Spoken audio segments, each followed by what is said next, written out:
All right. So anyone that says kids don't do anything nowadays, we brought in the Exception? to that rule. Yeah. The outlier. Eli Pasquale. What is up, my friend? Senior at Mount Markham. Yep. You are class president. You were quarterback of the football team. You play basketball. You just finished your golf season. You started your first business when you were like 6. There you go. There's the resume. So, so let's talk about it. So how did all this start? This entrepreneurial journey of yours? Yeah. So in middle school, I wanted to find an extra way to make money. No jobs were hiring a 12-year-old. So I went to BJ's with my mom. I saw this bulk candy for sale. I figured if I could just sell the candy, then I could make some money. So I'd find the wholesale candy, and it was come down. You make like $1.50 per candy bar if you sold it right. What do you mean by sell it right? If you get, I had to The right buyer? Yeah. There's some kids every day they'd bring in like $2. I want a candy bar. So once you got like your clients, Regulars? Yeah, your regulars or clients. It picked up pretty well. I moved like 48 monsters in like 3 weeks. Oh People my were God. loving the energy drinks, the candy. What grade were you in? 6th grade. 6th grade. So this is elementary school. Well, our middle school. It is middle school. Okay, so Yeah, your yeah. first year at middle school, you show up as the candy man. Yeah. Or is this how you were known? Not really. I was carrying around a duffel bag with candy. Yeah. I had my duffel bag, my school bag, walking around the halls. Did the school sell candy? No, we didn't sell candy. Okay. No, all right. they I took didn't know if you all- were undercutting. They took the vending machines out of the schools. I remember like right after we left. We used to be able to buy candy and soda and stuff like that in the vending machines. Cigarettes. Not cigarettes. But then they took that all out. So that's pretty awesome that you realized there was a need Yeah, for there's that. my market. Yeah. But it got shut down, didn't it? Or you got some flack for it? I did get flack one time. I sold Skittles to a kid who had a reputation, and I got called to the principal's office, and there was a worry of me selling Skittles to kids who were going to throw them at teachers. So it was a safety concern. It wasn't. It wasn't a sugar concern. So then Eli started selling safety goggles to the teachers. Oh my God. No, but let's talk about what he moved on to next. Like when I read about like sneakers, there is a huge market. Don't you remember when you talked to our son Connor about this? Because a lot of kids look for the vintage sneakers or the demand is like huge. So why don't you talk a little bit about that venture? Hold the sneaker thought, okay. though. I want to finish the candy thought. All right, go ahead. How much money did you make? I used all the money I got, and I bought my 4-wheeler, so it was around like $2,500. Okay, I was wondering if you reinvested in the next business. All right, go ahead. Okay, let's get on to the kicks, the I sneakers. didn't know if this is how he was buying the sneakers. So yeah, kicks with Karl here. Nice. You still have it. Yeah. Yep. I was going to bring my T-shirt, but I think I sold the last one. Kicks with Karl, same thing. I found a demand with sneakers, but they were a little more high ticket than this candy. Mm-hmm. So I figured I could make a little bit more money if I sold the same amount of candy bars as sneakers. Mm-hmm. Especially everyone was trying to get like the new sneakers. And it was around when like the Yeezys were very popular Mm-hmm. and like Travis Scott's. Yep. So I was really just trying to get the sneakers at a deal and then resell them. So how do you? And so this is intriguing because like I've done this before, especially when the Dunks came out and everybody wanted those Panda Dunks and you couldn't find them. The only place you could find them was on that other website. Are you like a member, like a Nike member, and is that how you get your hands on the sneakers at like what you would normally buy them for? Because you can't be buying them from sites that are marking them Retail, up. right? You Right. gotta find them Right. wholesale. A lot of the ways, like you go kind of the other people like myself, because there's people who will buy. They do the drops on Nike.com Yep. or whatever. They drop in very small quantities. Mm-hmm. So there's people that will go and they'll buy up all those for like the low price, and then they'll sell them to people like me for a little bit more, and then they'll sell them to people like the customers for a lot more. So if I could snag them just from that guy, and then I Yep. make the middle ground, that's my profit. So you're the middleman. Yeah, basically. Yeah. So this is a website, Kicks with Karl? It's just an Instagram. Instagram. Okay. I didn't get as far as a website. All right. I do have an eBay. That's where the name started, Kicks with Karl. I just wanted something easy to remember. It was going to be anonymous at first. It's Karl with a K. Yep. Yep. So Kicks with Karl. And Oh. then you just post them Yep. I post them. People and do everything through like Venmo, or how does that work? I'm normally cash. Yeah, so I mean, it's become a thing, right? I mean, you got business cards. Yep. Business cards, shirts, stickers, golf balls. I sold them all. How old were you when you started the Kicks with Karl? I had to be 8th grade. All right, Eighth so to sixth ninth grade, grade. you started the candy business, bought a 4-wheeler. Got to treat yourself, you know, Should've when you're hustling reinvested out it. there in junior high, you know, grinding it out. You got to treat yourself. What did all this teach you? Right, so you're hustling at a young age, right? You're multiple businesses before you even get to high school. What'd you learn? What were the lessons? I really learned that if you don't, no one's there to save you. You know, if you don't do what you want to do to benefit yourself first and sort of take the lead on everything, then there's no one that's going to be there to just walk you through it. And like no one was going to hand me a sneaker business and just let me run it. You know, you got to do all the steps to make up for it. You got to put in the effort. You got to go out of your comfort zone. So talk to me about out of the comfort zone, right? So now this is an 8th grader at the time telling himself you got to push out of your comfort zone. So what does that look like? Isn't So- everything out of your comfort zone in 8th grade? Basically, I'm normally really quiet, and my father's quiet. My mom's pretty quiet, so we don't really like network and socialize with many people. But you kind of have to sell shoes. So Yeah. I mean, at like sporting events, track meets, everything, I'm handing out business cards. I'm talking to people, trying to get some sales. Even like out in public, like you go to Walmart, you see somebody who has on a nice pair of sneakers, and you ask if they're into that stuff. You start conversations, strike it up with them. Yeah. Yeah, so I guess that is pushing yourself out of the. I mean, that's hard for adults. Yeah. Just FYI, like really hard for adults to network like that. So I love how you said procrastinating is a disservice to yourself. And so many young kids, they have an idea, and the hardest part is to act on it. So how were you feeling like when you first had this idea to start this? Were you like second guessing yourself, or do you have just that spirit in you where you're like, I can do this? Because you seem like you're a very confident, motivated person. I wonder like what that looked Been in like business for 8 years internally. now. So Huh? been in business for 8 years now. I know. I'm trying to ask him to remember back to when it first started. There's definitely a little bit of like pressure that you need to, after you make that first investment, like with Quicks when I just bought the truck, like now it's kind of, now the clock's ticking. I got to get more stuff moving so I can pay off the truck. And then like with sneakers, you buy all this inventory. Yep. And then there's the pressure, you got to sell the shoes. Yeah. But in the back of my mind, I do know that I can get it done and I can sell it. And I'm just excited to scale it. That's awesome. So let's talk. You're talking to parents of a senior as well, and we've got one in college. So this is going to feel very parental advice from you, but we need some. What was your parents' role in this? Because we struggle with this, admittedly. Like if our kids said, "Hey, I want to start a business," the first thing I would do is like, "Cool, I'll fund it." Right? I'll help you. Like we'll do whatever we can to. But I feel like that would negate a lot of what you're talking about with the pressure and Work the failure ethic. and no one's there for you, right? And so what was your parents' role through these early businesses? Were they hands-on or hands-off? Well, my mom says she had no part in the candy in case I ever got in trouble. That's But fantastic. she was the one driving me there. She would probably front a few boxes of candy if I needed it.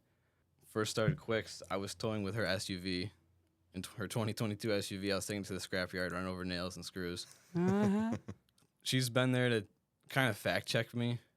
Like when I get a little bit too optimistic, she reins me back in. And so my dad's also like that. That's where the tenacity comes out.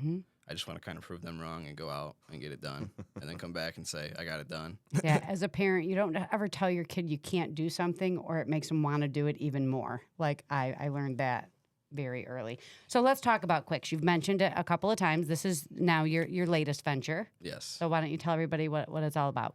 So Quicks junk removal. You place in a call, we'll come give you a quote on various sizes of junk, yard debris, construction debris, garage sale cleanouts, real estate cleanouts. And once you get a quote, I'll give you a price. We come, we pick it up, take it to the dump, and that's that. It's done quick and easy for your So convenience. It's obviously not you by yourself. You must have people or employees that help you out. Well, yes, I have my brother when it gets when I'm on a time crunch or there's heavy stuff to carry. Okay. But if I have enough time, I'll do it myself. All right. All right. So you're taking the calls, you're running the quotes, you're doing literally the heavy lifting, right? With a little help of your brother from time to time.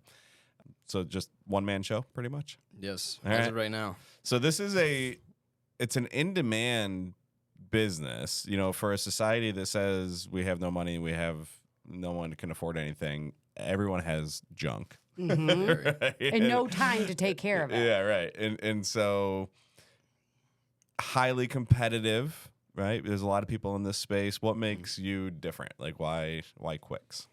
I feel like my drive's more.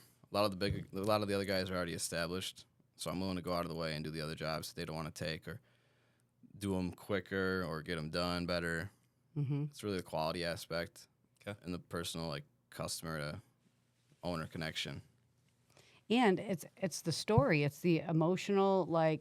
I could tell you right now, if Scott and I were in a position where we needed to have our basement cleared out, or even one of our properties, I would definitely want to give you the business rather than a bigger, more established corporation. Yeah, listen, I mean, to pay stories back sell. in that way, that's what I'm 100%. saying. Like you got to lean into this. Yeah. Right. And hopefully this is a springboard for you. But,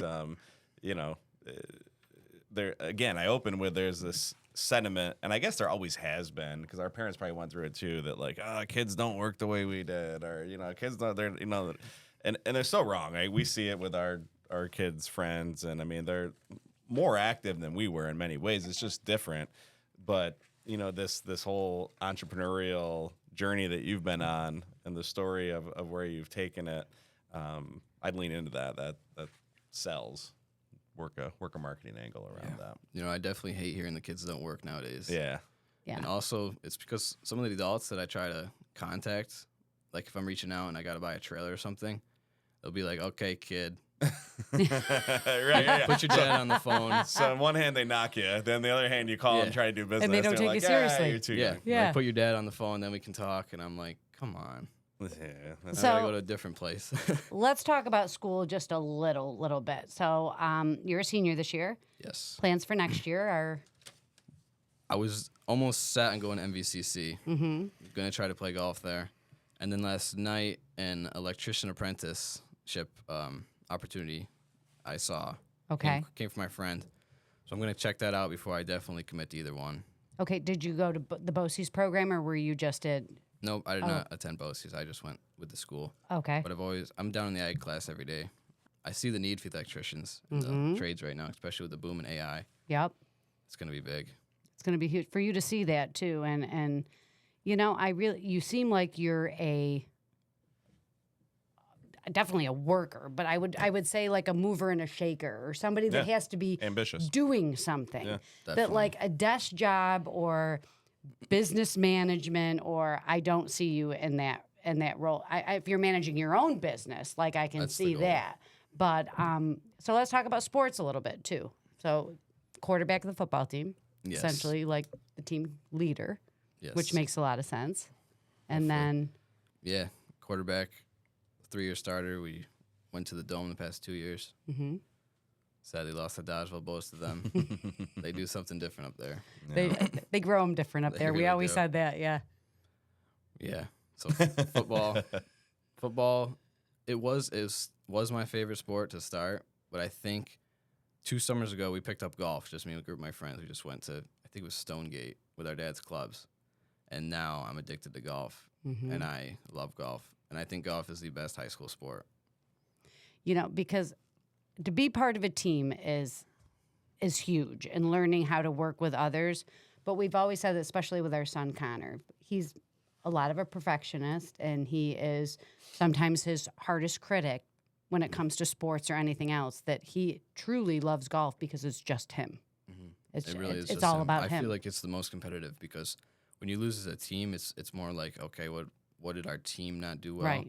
But then you're going against the 6 guys that you're starting with on your golf team, one of which is my brother. So I see him at home, I see him at the course, I see him at practice. And then you're also going against the other kids. And it's almost like, I don't know, it was just the most real sport for me. Like sectionals the other day, they have like a cut line, and you're actually competing with all these other kids. And if you don't make it, you go home. And if you make it, you go to state quals. and we have this medalist tournament at the end of the year that it's the best 2 from the team. So you're really competing head to head every single stroke you take in the matches. Yeah. You're competing for that tournament at the end of the year. Yeah, the curse of the type A, like you are, and someone who's pretty good at a lot of things, is figuring out what to do. So has this been a struggle for you as you end high school? It's like, okay, well, in high school, there's lots of stuff to do, and you can be good at a lot of them, and that's awesome. But the notion of being well-rounded in the real world, I struggle with, because there's a lot of people who are really good at a lot of things but great at nothing. And I guess I'll just ask the question, right? Has that been a struggle for you to try to figure out what's next? Definitely. I'm still not committed to a college. Everyone else has already put in their deposits and knows where they're going to go in the fall.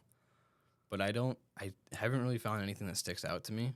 But I think it's more just I don't want to be bound to one thing for the rest of my life.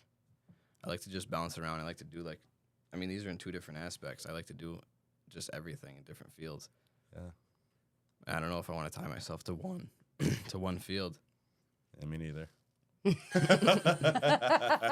Scott is looking at you right now going, oh my God, this is me. He says that all the time. He still doesn't know what he wants to be when he grows up. So I'm working on it. He's constantly working on it. So let's talk a little bit about family. You said you have 1 brother? 2 younger brothers. 2 younger brothers. So you're the oldest. Yes. See, that fits into the mold as well. We're both. Birth order is real. Yeah, we really truly is. believe Sorry, in birth Spina. order. Oh, you're the oldest? Yeah, sorry. Oh, everyone in the room's the oldest. So why don't you talk a little bit about your family and your house and what that's like growing up in such a small community? You come from a small community and how that has maybe helped to shape you or what you've gotten from that. It has. Growing up, and I've always felt like I'm competing with the grown men because they already, like, the kids in my grade, being the oldest, they all have older siblings. They all know everyone above them. Mm-hmm. They all already know everyone. But I feel like I came into the school and I didn't know anyone above me, and I had to make a name for myself. Mm-hmm. And I had to do things that other people didn't have to do. Like, that's part of the reason I became a quarterback, and that's why I'm a class president and National Junior Honor Society president. Or Nice. vice president. Sorry, Addie. Watch out, Eddie. He's coming for you. Yeah. And I feel like it's also the pressure to do that for my little brothers, because I know if I had an older brother, I feel like I'd be a lot better off. But I had to be that guy. So Good role model, right? Yes. Yeah. Hopefully I carved them a path where they could do whatever they want. I'll give you pushback on that. I mean, it being the oldest, I don't think you would be better off if you had an That's older true. brother, because you wouldn't be who you are. I'd be, You know, as and- complacent as Asher is. Yeah, for sure. And that's not going down that rabbit hole, but we talk a lot about birth order, and it's legit. Right, wrong, or indifferent, the oldest carries a different weight, a heavier burden, more expectations, and we see it play out later in life that those people typically have higher levels of success. So I feel that. It's hard to explain to my parents because they're both younger. They're the younger siblings in their family too. Okay. So they don't really relate to what I'm trying to talk about when I would try to tell them in like 7th grade what I got to do. But yeah, everyone's different. no doubt. So what keeps you motivated? It's a lot of self-motivation. The dream of having like a service-based business. I have this picture in my mind, like I'm in my office, and then I get my truck and I go and I check all my fleet of trucks that's out doing work. I can stop into like every single job site. That's the end goal, hopefully. Whether it's with Quicks or whether it's with electrician or whether it's with food trucks, I don't know what it'll be with, but Yeah. it's that, and then it's the big brother thing again, like just trying to really provide for everyone. All right, let's talk, if we can, quickly. You mentioned AI. So I'm fascinated by the younger generation's thoughts on this, right? We're in our 40s figuring out what's next. How do we adapt, right, to kind of finish out our career? But you're just starting your adult career. And with this looming, really, I mean, it's not looming. It's coming in like a freight train. now. Yeah. I mean, how does that change your mindset as to what the next 40 years for you looks like? This is a big one. I think it was actually you at Sorrento that said the next wave of wealthy people are either going to learn how to control AI or have jobs that doesn't require AI. I think you said that, Sorrentos. Yeah, I mean it's not going away, No. right? And it's coming full force. there's so many kids your age that will have jobs that don't even exist right now. So how do you plan for that? But Well, I'm not really a techie kid, so I don't think that I would be able to write the scripts or anything, but I'm trying to. I think that management jobs and all that stuff, I think that'll someday be taken by AI. So I'm trying to do more like the trades and the The skilled hands-on laborers, stuff. Yeah. especially with the AI, like the grids that are going to need to be powered by all the AI. That stuff, they're going to need someone to work on that. yeah, the average age of the electrician in America is 57, by the way. And the fewest electricians, the highest demand for electricians in America is in Hawaii. So do what you will with that, Mr. Golfer. Really, you can go anywhere you want, and AI is not going to be able to come in and fix something in a house like wiring and I don't know. See, Scott is all about, and we are fortunate because crazy. we sort of dabble with AI a little bit, but there are a lot of people that have no idea, even in the professional aspect of it. Yeah. Scott was at a conference with a fellow agent, and he had no idea how to use Like the basics. Ask AI, just, just for anything. So it really is. Do you use it in school? Do your teachers let you use it? I don't know if they let me, but I do. You do. Yeah. Well, I think all kids are using it, which Yeah. they should be. Like it's out there. Adults are using it. It surprises me every day. Something It is that, amazing. something that it'll do. I'll take a picture of an assignment. I'll tell it to do something crazy and it spits it right out. And I'm like, holy crap. 1 second. Right. Yeah. And it gets smarter as you keep feeding it. Yeah, and it gets to know you. And so the more you feed it, the more it becomes tailored. It becomes you, which is kind of weird to say. It's insane. And that's where when we say it's only getting faster and more sophisticated by the day, I mean, the smartest people and algorithms in the world keep going into this thing.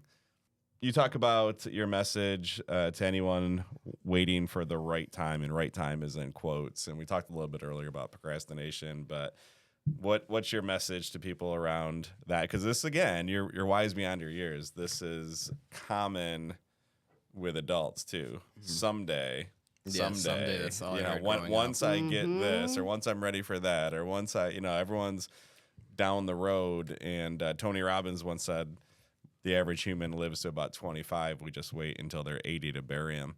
And that goes to what you're saying here, right? You just keep waiting, and never actually do anything. So when is the right time? The simple answer, the right time is today. You go out and make the first move. If it's for quicks, go out and get your first ratchet strap or just start doing something today. You can look into anything. You can study everything you want. You don't even have to make any physical moves. You could just make like mental moves and either make a phone call, network with someone, or there's always something to do today that you can get done. And I don't think people realize that. All I heard was not today or tomorrow. And that didn't sit right with me when my parents would say that, or my family. So the right time is today. Mm-hmm. Do you realize you're different than like a lot of your classmates, like with your maturity and your drive? Definitely the drive. Yeah. I see these kids and I'm like, I don't know how they do it. How they just sit around. They just don't want to do anything. They don't want to go improve or do anything different. Like, sorry, Asher, but he just wants to go back to the same job and he's got different opportunities just because he doesn't want to go outside of his comfort zone. Yeah. But everyone's different, right? And different. that's some people are doesn't make square 'em- peg. doesn't isn't make it? it good. You can't put yeah. square pegs in round holes. Yep. And That's and that's okay. But it's exciting to meet young people that are Yeah. Oh, no doubt. That's why he's unique in here. this. Yeah. Yeah. Okay. We screened him. Scott screened you at It was a Sorrento's. big vetting process that we went through. Background check. There's an IRS tax lien on his candy business that came up, but we're working through that. Oh my gosh. Yeah, let's do one more thing. Let's talk about, you mentioned studying, right? And this is something that I'm passionate about when I talk to kids your age, is that the advantage you have over even just the kids 10 years prior is huge. Like, you have access to more information right now than anyone has in the history of the world. And it's growing. And, the entry point now into the workforce is almost zero. Like, as a business owner, I don't care if you even graduated high school. If you can do the thing I need you to do at a high level, you're in, right? Now I get it. There's doctors and teachers and certain things that need higher education. But, Certifications, right? yeah, right, but right. but beyond that, so where's your go-to? Like, what are you researching? What are you studying? Where are you finding information? What do you care about? I spend a lot of the day opening up my brokerage account and looking at all that stuff, researching all the tech stocks, like NVIDIA. When they took that drop, I looked down and I was like, why are they taking this drop? Or when like DeepSeek came up, I researched what that was all about. That was big. We have so much that we could just take advantage of. I try to actually learn everything. Like right now, I'm trying to grow a nice garden. That is Well, awesome. we got plenty of rain for it. So And it really is a science. You just can't go out there and like plant Yeah. something and expect it to grow. So, yeah, that's amazing. Yep, I'm retilling this weekend. I fertilized it last weekend and tilled it, and now I'm going to put the plants in this weekend. Nice. You we don't- waited until after the cold weather. I'm sure Yeah. that was a big part Hopefully of we it. don't get that Smart. nor'easter that comes up. Very smart. Yeah, what could go wrong with the weather around here? Oh my Yeah, God, this is right. terrible, right? Do you want to stay here? It's hard. Yeah, it's really hard. There's the Especially December through May. if it depends. I mean, I'd love to go down to Florida and do everything all year round, but I feel like I'm thankful that New York has seasons. I think. Yeah. Because I like to snowboard, but then I like to go to the beach Mm-hmm. or the lakes and stuff. It's hard. It's definitely hard. I got a lot of family up here. Yeah. More than any other state. I mean, a lot of people move away from families, but I'm the opposite. All my family lives on one road in Richfield. Mm-hmm. So, and there's the old farmhouse. I'd love to live in that someday. All right. I'm That's not betting awesome. against you. Yeah, look, and from a business owner standpoint, what I'll say is when you get to different markets, bigger markets, I don't want to say it's harder. It is harder, but it's different. Like, even though people won't talk to you, like you mentioned, like you call about a truck and someone's like, put your dad on the phone. Yeah. You're going to get to know people in this area through business dealings, networking like you're doing, and it's just going to spider web for you. And, it's those connections that will help elevate whatever business you do. You get down into Florida, Mid-Atlantic, where we were in Virginia, and like it's a different beast from a relationship standpoint. Everything's very fast-paced, transactional. Not personal at Nothing. all. Yeah, and you don't have those roots. Like those family roots are huge when you can say to someone like, "Hey, I'm third generation here," and you get to know certain people in the families, and I've worked with these people in the past, and then there's that trust factor, and so home is a great place to be. Especially for an what you're looking to entrepreneur, do. for Yeah, somebody that's for going to sure. open a business, because those connections, those personal connections in our small communities can make you so successful. Because like you said in your form, like it's crazy that we are all of these small knit communities that are surrounded by each other.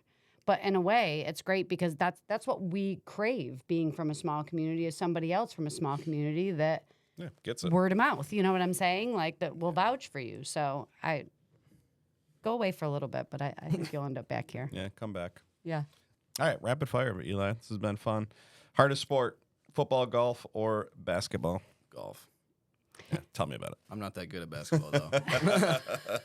I normally just sit on the bench and watch the games from there. Yeah, So me I too. couldn't tell you how hard it is. Dream business partnership. Oh, that's big. Probably the junk teens in Massachusetts. Okay. Biggest waste of money. New cars. Very smart. Our son would say something totally different, I bet. Best As business he drives a new car. Yeah, as he's driving around in it. Yeah, I know. Best business advice you've ever received. That's a hard one.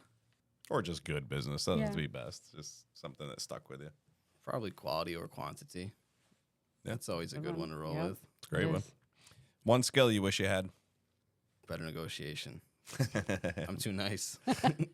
Yeah, there's something to be said about both sides of that. Yep. 5 years from now, you'll be. Logistically, I think 23 checks out. But hopefully owning a big business with trucks going out every day and bringing back junk or bringing back whatever. Okay. Electricians maybe going out. Hopefully something like that. Maybe both. So just really weird, maybe not weird, right? So in my senior yearbook, we do the in 10 years. Yeah. If you look it up, it's in black and white way back in the day. But in 10 years, I said Scott Greats will be 27.